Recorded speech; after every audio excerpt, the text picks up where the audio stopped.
revisitemos 2i en alternativa de Fredon. ¿De acuerdo? Entonces, por demostrar que lo que teníamos que probar, que la imagen de t menos la identidad o menos lambda i es cerrada, ¿no es cierto? Entonces, ¿cuál fue la idea? La idea fue más o menos simple, es tratar de tomar una sucesión en la imagen. Entonces, la idea, tomar sucesión, digamos, Fn en la imagen, o sea, estas son cosas de la forma, de esa forma, que converge a un cierto f en E y probar que f está en la imagen, ¿no es cierto? ¿De acuerdo? Bueno, entonces ahora vamos a hacer la demostración siguiendo un poco lo que emergió de las personas de Fredon, que fue el que hizo la demostración, sin entender bien para dónde vamos, pero que al final nos va a conducir a demostrar que este f es t menos i de alguien. ¿De acuerdo? Entonces, la forma de construirlo fue bien interesante y bastante técnica en realidad. Entonces, lo que hicimos fue, definimos, ¿se acuerdan ustedes, esta cantidad d sub n, que era la distancia del punto u sub n al ker de t menos lambda i, o t menos i. Estamos en el caso siempre de generalidad que lambda vale 1. ¿De acuerdo? Y dijimos que como este ker es de dimensión finita, esta distancia se alcanza. Y por lo tanto, es la norma de u sub n menos b sub n algún b sub n en el ker de t menos i. ¿De acuerdo? Bueno, eso nos permitió decir entonces que la cantidad y entonces los Fn se pueden escribir de una manera equivalente, que sería t menos i veces u sub n menos b sub n, ¿no es cierto? Entonces, a continuación, hicimos un claim que lo tuvimos que demostrar en más de una línea, porque no era tan evidente este claim, si no, no habría sido claim, sino que habría sido una simple afirmación como cualquier otra, en que dijimos que u sub n menos b sub n es acotada. ¿No es así? Bueno, esa parte de la demostración creo que estaba bien hecha. Hay que hacerla por absurdo, ¿ya? Se supone que eso no es acotado. Existe subsucesión cuya norma tiende a infinito, ¿no es cierto? Y esa subsucesión se renormaliza y se llega a una contradicción, pasando al límite esencialmente en esta relación, ¿ya? Ahora, lo importante es cómo seguimos. Una vez que ya tenemos que u sub n menos b sub n es acotada, ¿cómo fue que seguimos? Bueno, aquí se usa entonces ahora que t es compacto, ¿no es cierto? Entonces, como t es compacto, existe ¿qué cosa? Una subsucesión de esta, porque t de esto, o sea, t de un menos bn, vive en un relativamente compacto. Por lo tanto, uno puede extraer subsucesión tal que esto es convergente. T de U sub nk menos B sub nk es convergente, digamos, esto, digamos, a un límite que llamamos L. Bueno, y una vez que uno le ha llamado L a ese límite, se da cuenta de que la sucesión la subsucesión UNK menos BNK, o sea, si escribimos esto a lo largo de la subsucesión, cosa que voy a hacer así de manera un poquito tramposa, voy a llegar y colocarla acá, porque esto también es cierto para los BNK. Entonces aquí hay dos términos. Está el término T de UNK menos BNK menos UNK menos BNK. FNK tiene límite, completa. T de UNK menos BNK, ahora ya sabemos que tiene un límite que lo estamos llamando L. Por lo tanto, el UNK menos BNK tiene límite. Y su límite, entonces, de asterisco, sigue que, ¿no es cierto? UNK menos BNK también tiene límite, y el límite es simplemente menos F más L. ¿De acuerdo?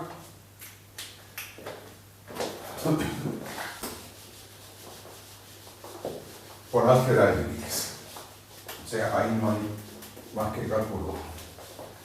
Bueno, entonces ahora, ¿qué vamos a hacer? Ahora vamos a definir G, sea G igual a menos F más L, o es F menos F, bueno, no sé, aquí lo vamos a ver, ¿ya? Sea G igual eso, y calculemos T menos I de G. ¿De acuerdo? Bueno, eso es simplemente el límite cuando K tiene infinito, ¿de qué cosa? De T menos I de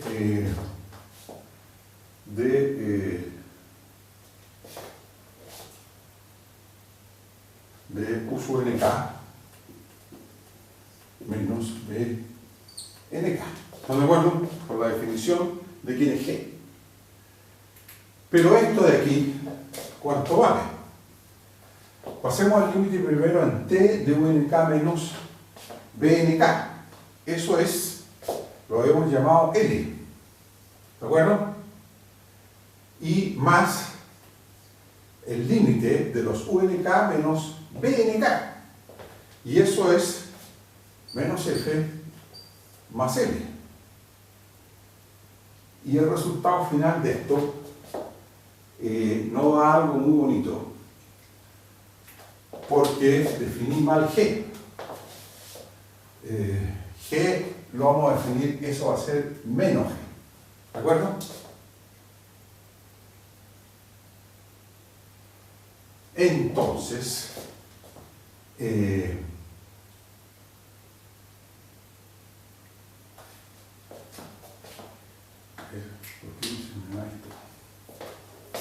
aquí se debería ir el L. Ah, es que esto es menos. No, perdón, está bien. Esto es menos. Entonces esto es L menos. Y por lo tanto esto se va de L y queda F. Ahí está. ¿Está claro? Así, F, ¿a dónde pertenece? A la imagen de T menos I. ¿Ya? Bueno, por último,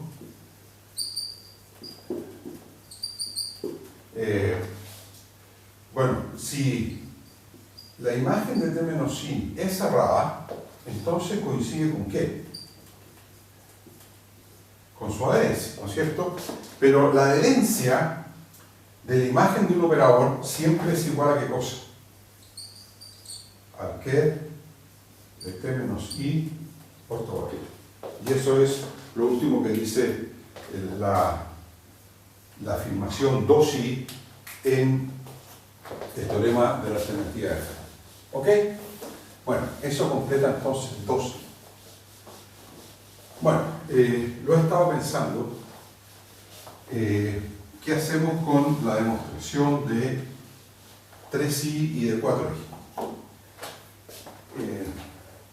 Bueno, yo creo que a esta altura del año ya nos conviene más seguir adelante, y lo que hice fue redacté la demostración de 3i y se las voy a subir ahora mismo en el break. Entonces, demostración en hojas subidas a cursos, y la demostración de 4i es bastante más compleja, más técnica la vamos a poner, y entonces esta les voy a pedir que la revisen, revisarla en los apuntes en el libro de Heyman, preciso.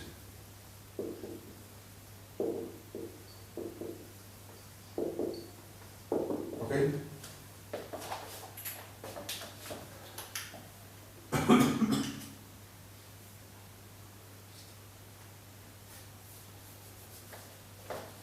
Bueno,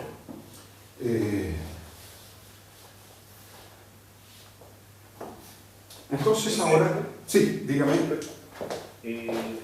Ahí en el kernel no debe ser el adjunto, el kernel de Perfectamente, claro. Sí, sí, sí. Kernel de estrella menos i. Muchas gracias.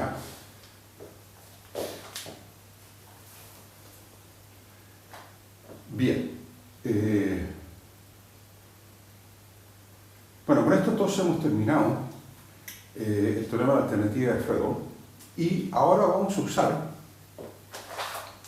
nuestro próximo target, o sea, nuestro próximo objetivo es entender bien cómo es el espectro de un operador compacto, que es, como lo dijimos hace unas clases anteriores, la primera generalización, la más simple, la más similar a lo que es un operador en dimensión finita, o un operador a rango finito, ¿de acuerdo? Pero que ya tiene bemoles en su comportamiento, ya no se comporta igual que un operador en dimensión finita, ¿ok? Es mucho más complicado que eso ya. De hecho, tuvimos que introducir toda una serie de vocabulario para entender de que lo que se espera hacia adelante es bien distinto a lo que teníamos en dimensión finita. Entonces, bueno, este teorema es crucial para entender bien cómo son los espectros, o cómo es el espectro de un operador compacto. O sea, qué posibilidades tiene. ¿Ya?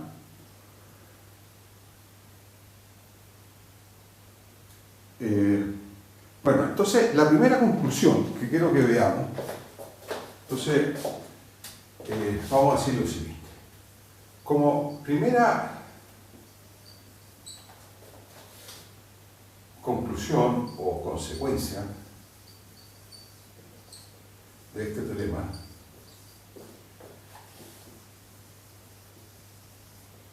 notemos que si T es compacto, entonces hay algo muy interesante que ocurre, que con la salvedad del cero,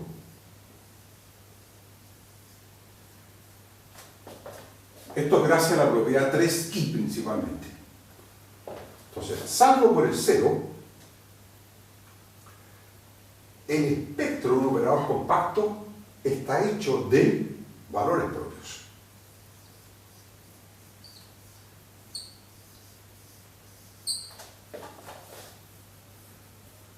Y el cero puede o no ser un valor propio, y ya vamos a ver, siempre es un elemento del espectro.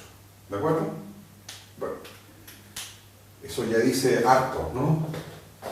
O sea, dicho de otra manera, tanto el espectro residual como el espectro continuo, ¿qué pasa con ellos? Bueno, salvo cero, lambda igual cero, el espectro residual y el espectro continuo son pasivos. Fuera del cero son pasivos. O sea, el único elemento que eventualmente podría estar en el espectro residual o en el espectro continuo de un operador compacto es el cero. ¿Ya? Ahora, voy a enunciar ahora un teorema que incluya esto como resultado. Pero si ustedes quieren, veamos esto, ¿cómo lo demostraríamos? ¿Ven ustedes más o menos cuál es la demostración? ¿De que esto es cierto con un operador compacto? Bueno, hay una desigualdad aquí que siempre es evidente. Lo que está al lado derecho es un subconjunto de lo que está al lado izquierdo. ¿Están de acuerdo? Porque todo valor propio es siempre un elemento del espectro. De modo que para demostrar esto basta tomar un elemento del espectro distinto de cero, ¿no es cierto? Y probar que necesariamente es un valor propio de t. ¿Ya? Bueno, ¿por qué eso es cierto? Porque si uno toma un lambda en el espectro que es distinto de cero y mira el operador t menos lambda i, a ese t menos lambda i le puede aplicar el teorema de la alternativa de Fredholm. Y en la condición 3i nos dice qué cosa.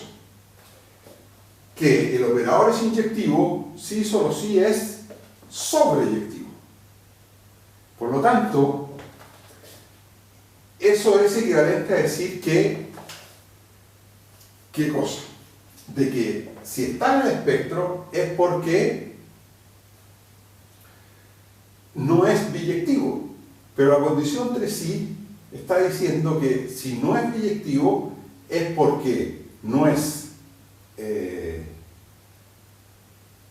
ver, ¿qué estoy diciendo? Claro, no es inyectivo o no es sobreyectivo. ¿De acuerdo? Pero esas dos cosas son equivalentes. Conclusión, lambda no puede estar en el espectro y por lo tanto no es un valor propio.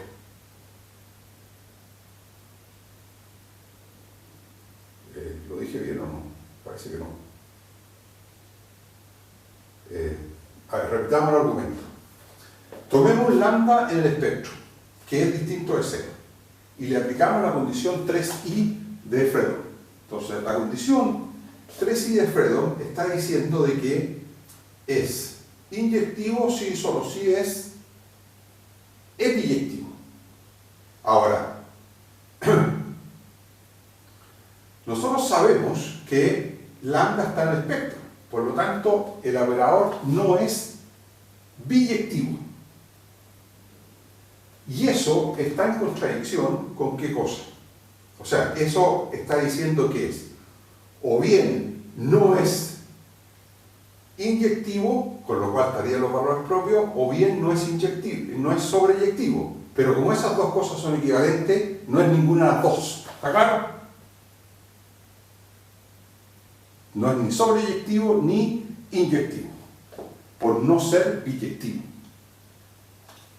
Vale. Sí, dígame. Y no entiendo en qué parte del argumento excluye al cero. En que uso el teorema se usa el teorema de la alternativa de Fredholm. Y la alternativa de Fredholm pide que lambda sea distinto de cero. ¿Ya? Ah, ok, sí, gracias. Bueno, miren, yo sé que estuve medio enredado con la demostración, entonces vamos a anunciar el próximo teorema y como en el próximo teorema se anuncia esto de nuevo, ahí lo vamos a volver a demostrar y vamos a escribir la demostración. ¿Les parece? Entonces esa es la primera conclusión. Entonces, pero hay muchas más. Entonces, más aún, tenemos el siguiente teorema, que ya comienza a decir de manera bien claro cómo es el espectro de un operador compacto. Entonces, sea T un operador compacto de EN, y este teorema lo vamos a enunciar en dimensión infinita. Porque en dimensión finita las cosas se trivializan todas y son mucho más simples, y lo que vamos a decir incluso podría hasta no ser cierto. Entonces, sea T es luego, ¿no es cierto?, ocurren tres cosas importantes. La primera es que el cero siempre es un elemento del espectro. Si estuviéramos en dimensión finita, esto no es cierto, ¿ya? Pero en dimensión infinita, el cero siempre es un elemento del espectro de un operador compacto. Segundo, la afirmación que habíamos hecho antes, el espectro sin el cero son simplemente valores propios. ¿Ya? Y tercera. La tercera es que una y solo una de las siguientes afirmaciones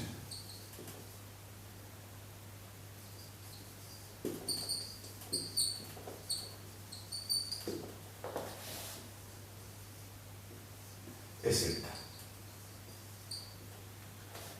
La primera, entonces, A, es que el espectro no tiene más elementos que el cero. ¿De acuerdo? O sea, es un operador bien poco interesante. De hecho, en el caso Hilbert, si un operador tiene como espectro solo el cero y es adjunto necesariamente el operador nulo. Pero en cosas antisimétricas o asimétricas se pueden encontrar cuestiones más raras. B. Sigma de T sin el cero es un conjunto finito.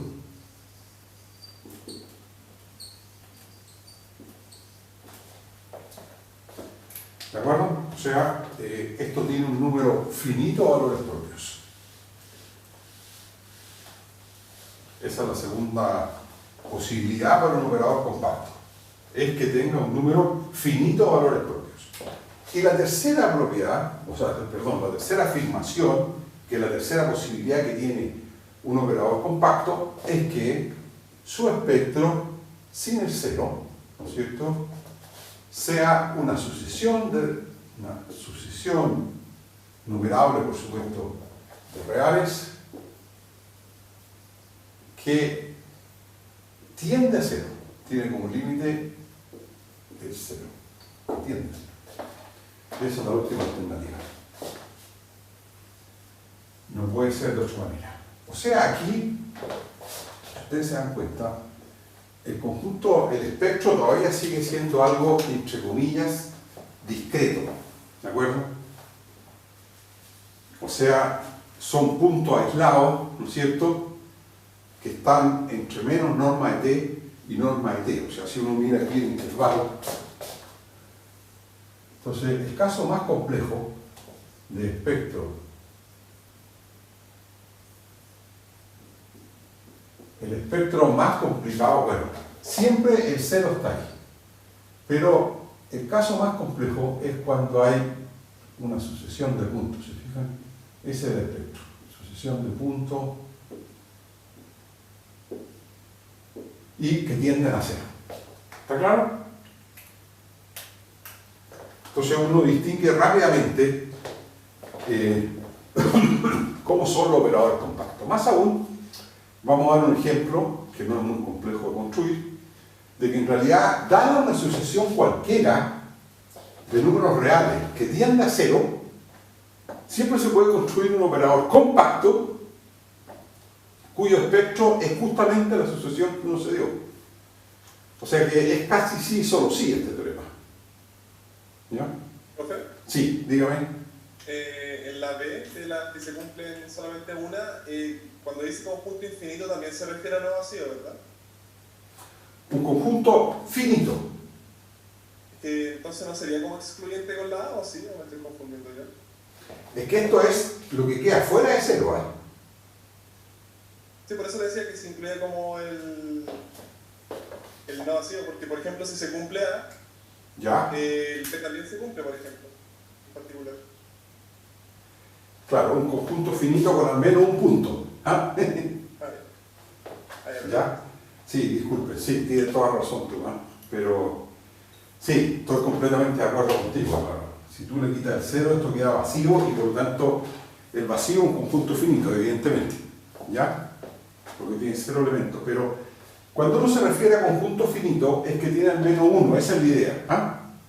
¿Ya?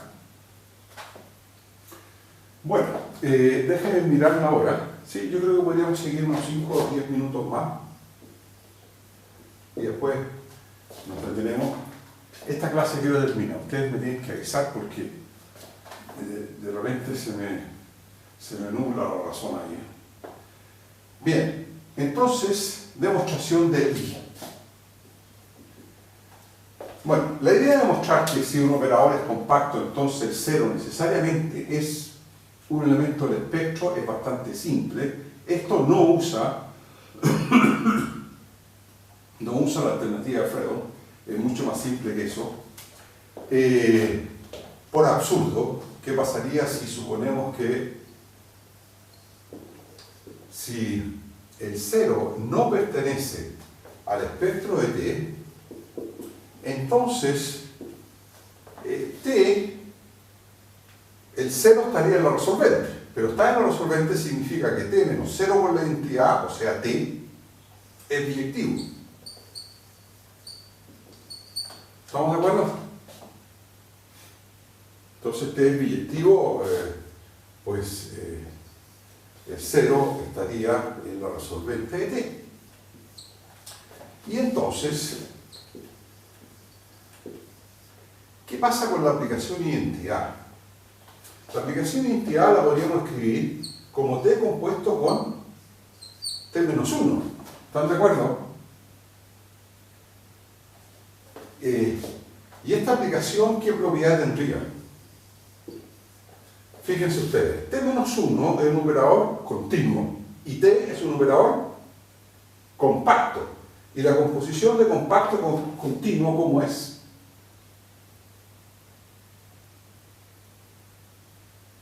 Es compacto. ¿Recuerdan ustedes esa proposición que demostramos hace unas clases atrás? Que la composición de continuo con compacto siempre da compacto. O sea, la compacidad, estando en alguna parte, es suficiente para que esté en la composición completa. ¿Está claro?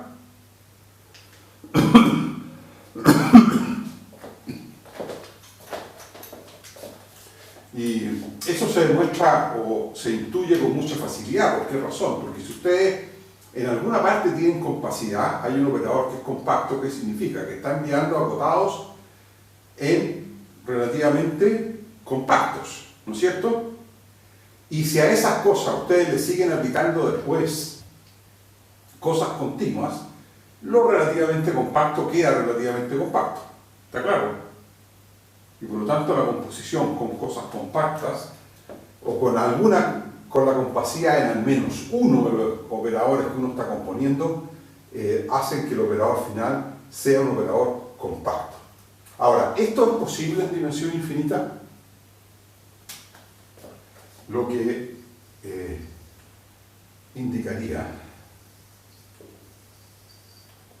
¿qué cosa? Que la identidad de la bola unidad, que es simplemente la bola unidad, ¿cómo es? Es relativamente compacta y entonces la dimensión del conjunto E sería finita. Y eso es una contradicción. ¿Está claro? Por el teorema de Riesz, que dice que un espacio vectorial es de dimensión infinita si solo si es la bola unidad compacta.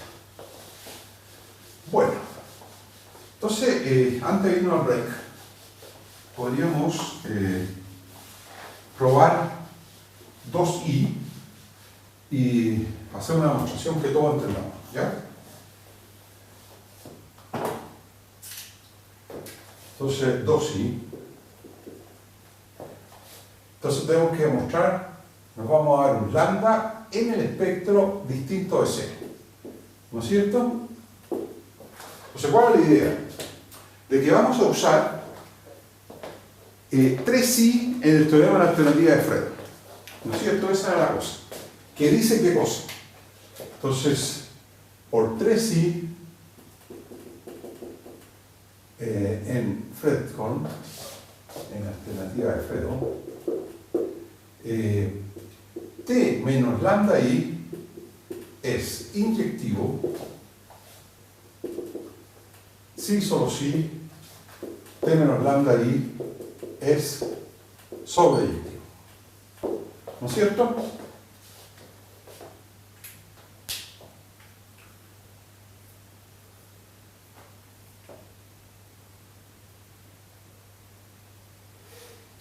Bueno, y entonces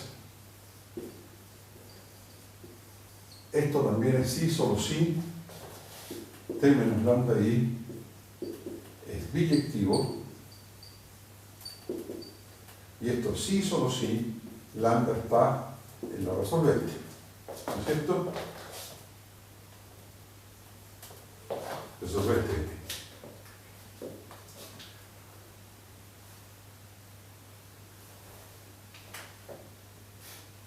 Bueno, y si el lambda está en el espectro, entonces, significa que lambda no está en la resolvente. ¿Está claro? Si no está en la resolvente, significa que t menos lambda i no es biyectivo, significa que t menos lambda i no es sobre, y significa que t menos lambda i no es inyectivo.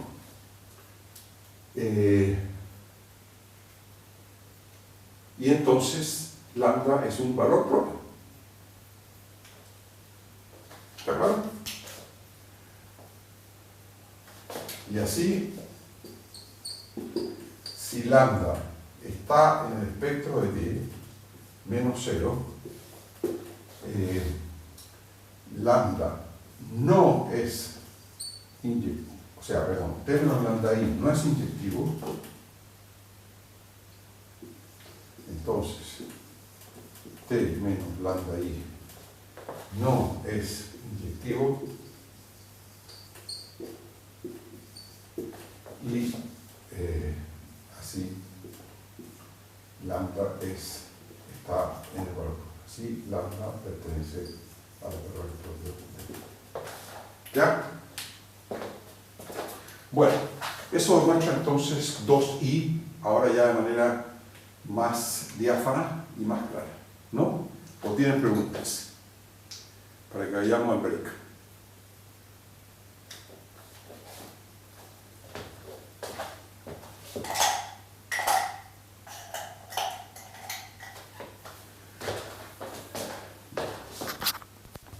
Ya, perfecto. Entonces eso vamos a hacer, ¿ya?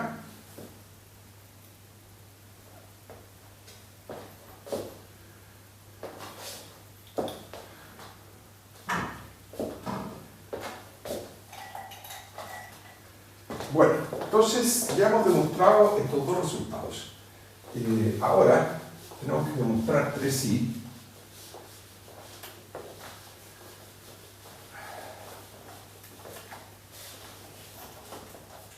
Entonces, i, 2i, 3i. Entonces, 3i, tenemos que probar entonces que el espectro del operador t, donde t es un operador continuo, es o bien el 0, o bien el espectro menos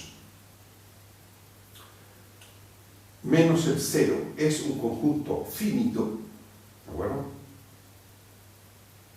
O bien el espectro está hecho exclusivamente de una sucesión que tiende a 0, ¿de acuerdo? El espectro menos el 0. Entonces, para demostrar esto, comencemos probando un lema. Entonces, el lema dice lo siguiente. Entonces, Estamos como siempre bajo la hipótesis del teorema. Entonces, este lema dice lo siguiente. Si lambda n es una sucesión de reales distintos, ¿de acuerdo? Es una sucesión de reales distintos en el espectro de t sin el cero, ¿de acuerdo? O sea, si es que el espectro sin el cero contuviera una sucesión de reales distintos, tal que converge a un cierto lambda cuando n es infinito, entonces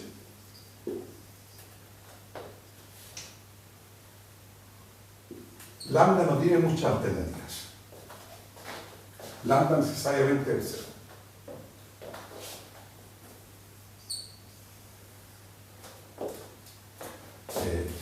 Dicho otro modo,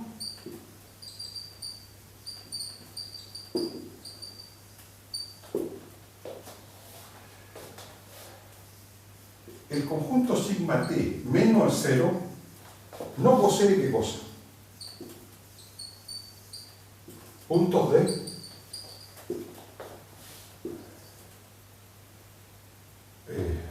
no, mejor dicho, no es que no posea puntos de acumulación, sino que dicho otro modo, sigma t menos el cero solo posee puntos aislados. ¿Están de acuerdo? Puntos aislados. Aquí no hay puntos de acumulación.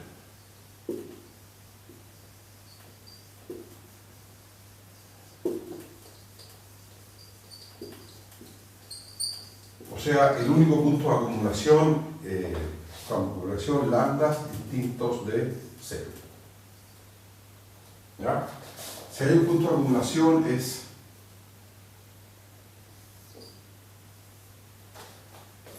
el lambda igual a cero.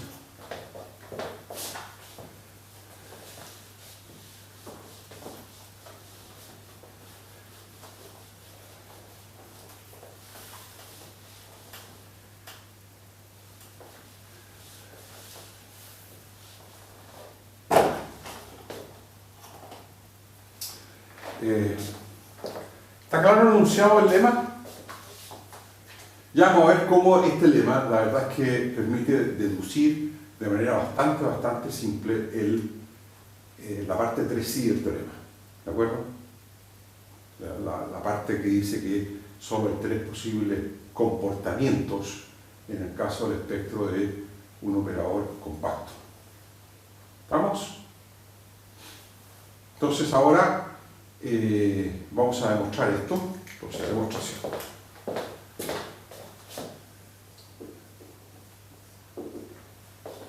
Entonces, lo que vamos a hacer es que, como lo primero que nos vamos a dar cuenta, como cada lambda n en esta sucesión, ¿no es cierto?, es un elemento del espectro menos el cero, este lambda n, ¿qué cosa es? Como lambda n entonces está en el espectro de t menos el cero, es un valor propio de t, ¿no es cierto? Entonces luego existe algo que podríamos llamar E sub n distinto de cero, incluso lo podemos normalizar tal que t E sub n sí, es igual a lambda n E sub n. ¿Ya? Estamos en presencia de valores propios. Esto ya es bien importante. Estas no son cosas que están en el espectro continuo o en el residual, sino que son cosas que son valores propios, o sea, cosas que satisfacen ecuaciones bien bonitas como es esta. T(n) igual lambda n E sub n. Entonces ahora lo que vamos a hacer es denotemos F sub n, el conjunto engendrado por los primeros n. ¿De acuerdo? Y probemos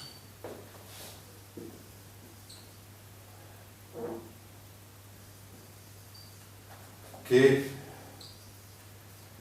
esto forma una sucesión estrictamente creciente de subespacios vectoriales.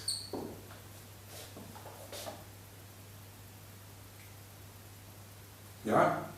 Van creciendo. Bueno, probemos esto. Lo que será consecuencia inmediata, en realidad,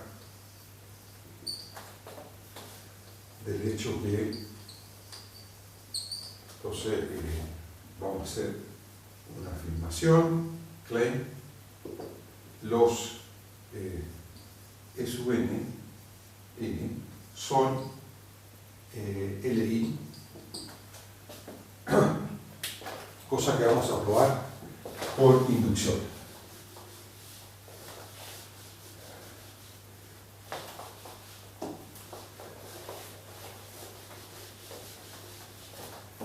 Son LI, lo que probaremos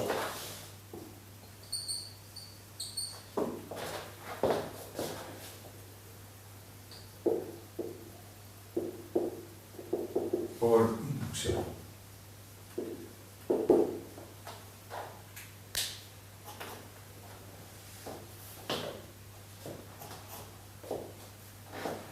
Ya, entonces, ¿cómo probamos por inducción? Es suponer que los primeros n, bueno, para n igual a 1 no hay nada que demostrar.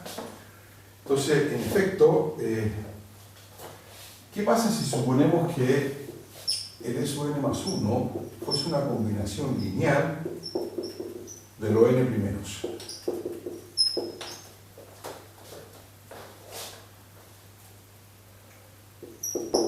Bueno, entonces, aplicando t a ambos lados, ¿qué cosa nos pasa? Nos pasa que t de sub n más 1 sería igual a ¿qué cosa? Sería igual a la suma desde igual 1 a n de los alfa i t de sub i, pero t de sub i es lambda i e sub i, ¿no es cierto? Y por otro lado, esto es igual a lambda n más 1 e sub n más 1, porque e sub n más 1 es un vector propio. Pero si el e sub n más 1 se pone de esa forma, esto también sería igual a la suma desde igual 1 a n de los alfa i lambda n más 1 por e sub i. Y si restamos ambas cosas, nos queda que, o sea, esto implica que la suma desde igual 1 a n de los alfa i lambda i menos lambda n más 1 por e sub n vale 0. ¿Ya? Ahora, esto de aquí es distinto de 0, ¿por qué razón? Eso es distinto de 0 para cualquier i igual 1 hasta n, porque los lambda i son todos distintos. ¿Recuerdan la hipótesis fundamental del lema? Sea lambda n una sucesión de números reales distintos. Todos son distintos entre ellos. Por lo tanto, como esto es distinto de 0, y los E sub n por hipótesis de inducción son linealmente independientes, esto implica inmediatamente que alfa i igual 0 para todo i. ¿De acuerdo? Bueno, y eso demuestra entonces que el E sub n sería igual a 0 y por lo tanto el E sub n no se puede escribir de esa manera.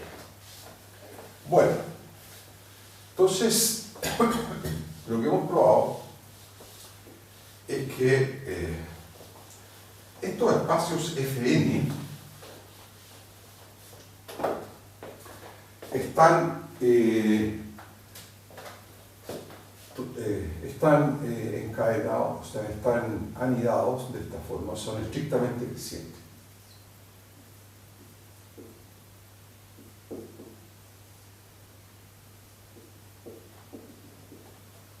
¿Ya? Bueno, además, ¿qué pasa si uno le aplica t menos lambda n identidad a fn?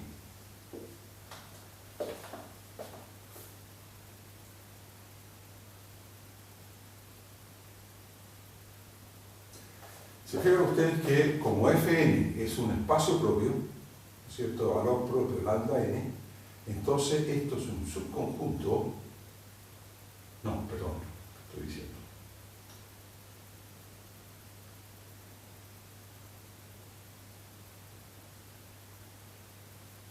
Sí, esto es fn, esto es un subconjunto de fn menos 1.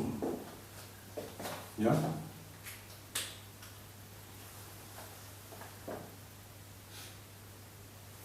Porque cuando uno toma un elemento aquí en fn y lo escribe como una combinación lineal de los vectores propios y le aplica t menos lambda n, ¿no es cierto?, el elemento enésimo se anula, ¿no es cierto?, porque aquí quedaría el alfa n por en y por lambda n, de modo que menos lambda n, alfa n, en se va. Y esto queda un subconjunto, queda solo engendrado por los primeros n menos 1. ¿Ya?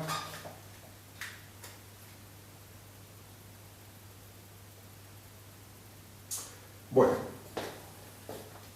Entonces ahora vamos a usar, ahora vamos a apliquemos ahora el siguiente lema de Ritz. Bueno, Marcel Ritz, como lo conversamos en clases anteriores, probó muchas cosas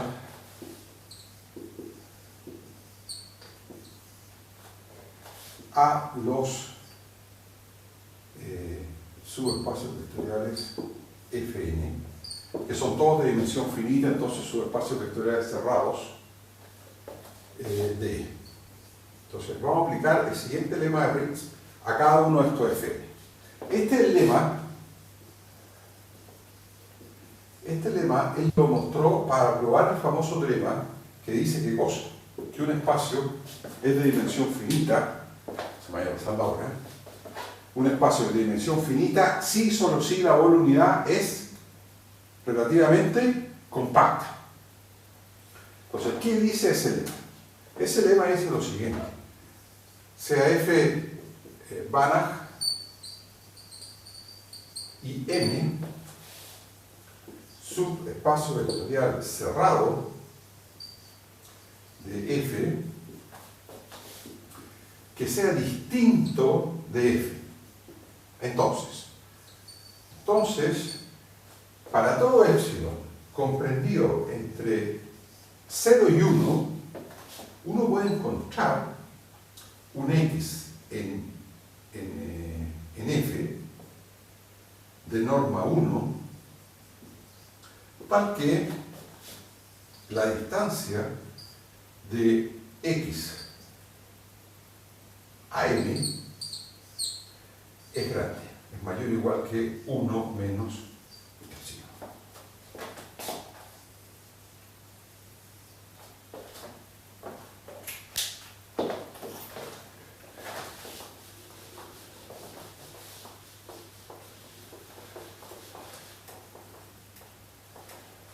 ¿Ya? Bueno, este es el lema que usó Ritz para demostrar su famoso teorema, y que en realidad, cuando uno demuestra el teorema de Ritz, se da cuenta de que este lema es prácticamente el teorema, ¿ya? Porque permite justamente construir una sucesión en la bola unidad que no tiene subsucesiones convergentes. Y para demostrar que si uno está en dimensión infinita, puede repetir esto una cantidad numerable de veces, y al aplicarlo cantidad numerable de veces se da cuenta de que construye una sucesión que no posee puntos de acumulación, o sea, que no posee, claro, puntos de acumulación y por lo tanto la bola no puede ser relativamente compacta. Bien, ¿cómo vamos a usar este lema entonces? Ahora, aquí. Y el lema lo vamos a usar para cada uno de esos Fn. Entonces, para cada n, digamos, mayor o igual que 2, existe entonces, porque Fn, o sea, lo que tenemos es que Fn es un subespacio vectorial, o Fn-1, es un subespacio vectorial cerrado de Fn. Entonces, existe un elemento que podemos llamar Un en Fn, que lo escogemos en norma 1, tal que la distancia, y lo vamos a usar con epsilon igual a 1/2, entonces la distancia de U sub n a Fn menos 1 va a ser mayor o igual que 1/2. ¿De acuerdo? Epsilon igual a 1. ¿Ya? Entonces ahora nos damos n y m, tales que, bueno, por supuesto, ambos menores o iguales que estos 1 mejor. 1 menor estricto que m, menor estricto que n-1, menor estricto que n, y escribamos la siguiente desigualdad.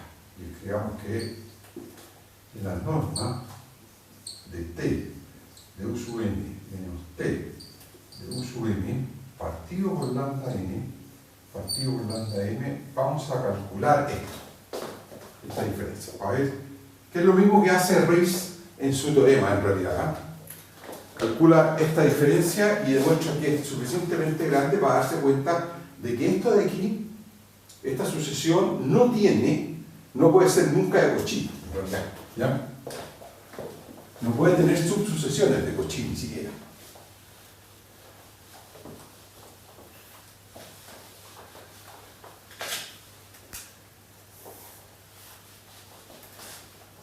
¿Ya? Ahora, esto de aquí, el truquito que vamos a usar es que le vamos a quitar, lo vamos a poner simplemente como t U sub n menos lambda n U sub n partido por lambda n menos t U sub m menos lambda n U sub m partido por lambda n más U sub n menos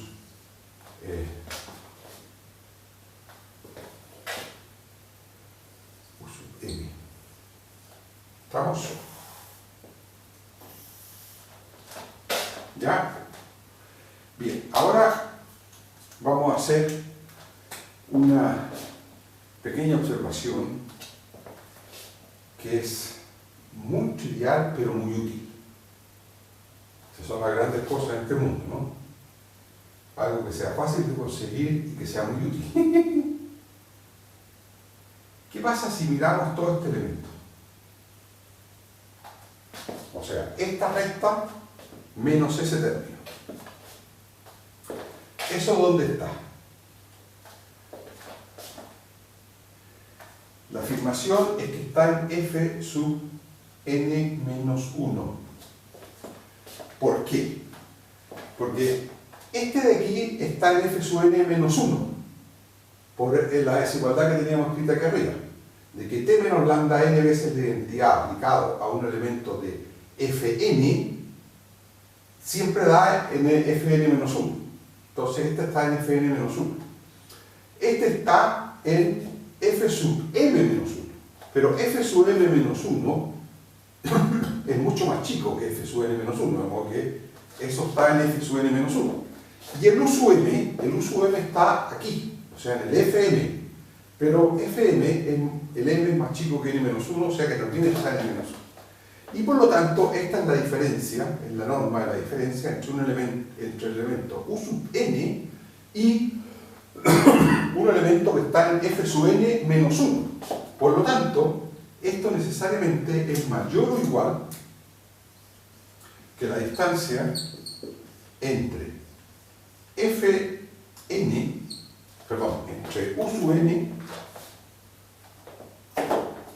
entre U sub n, porque esta distancia es el mínimo de estas cosas, y Fn menos 1, o sea, gracias a la construcción, es mayor o igual que un medio.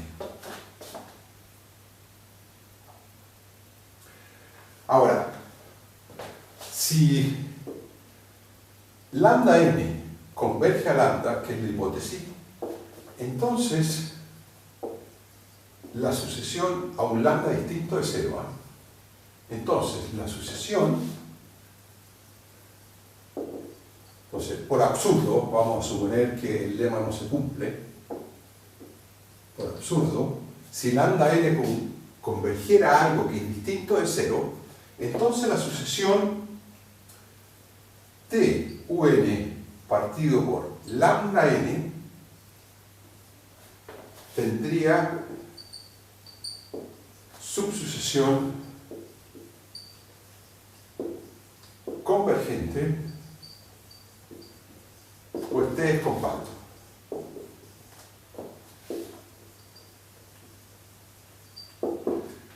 ¿No es cierto? Porque T de U sub n es una sucesión que vive un relativamente compacto. Entonces, T de U sub n se le puede extraer subsucesión que converge.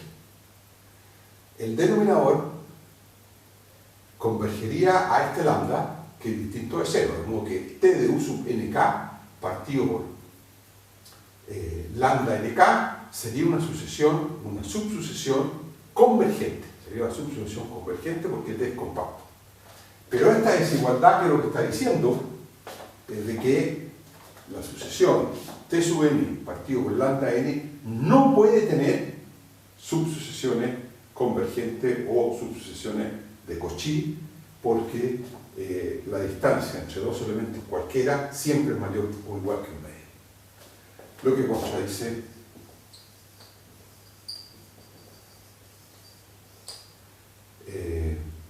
asterisco, y asterisco es esta desigualdad que está ahí. ¿De acuerdo?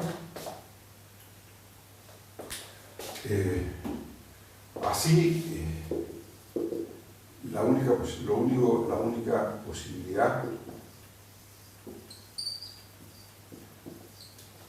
es que lambda sea 0. ¿De acuerdo? Bueno, son las 4. Terminamos el lunes, entonces, bueno.